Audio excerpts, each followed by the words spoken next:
Et ce qu'a voulu faire Jacques Delors, je l'ai compris plus tard, et François Mitterrand, et tous les autres, et tous les Européens, c'est ce que veut faire Madame van der Leyen, c'est abolir les nations souveraines, mais c'est pas pour faire une nouvelle nation.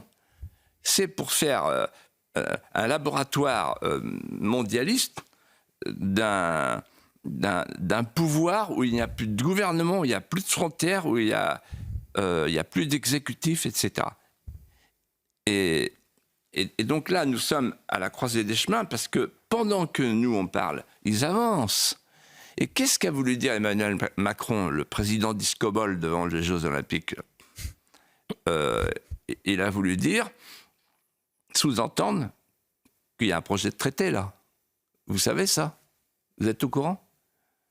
Ben non, expliquez-nous. Alors, il y a 2 changements majeurs.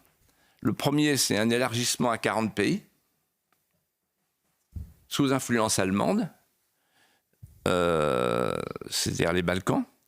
Et deuxièmement, il y a un projet qui est passé déjà, Verhofstadt, il s'appelle. Il est passé au Parlement, là, il y a 15 jours.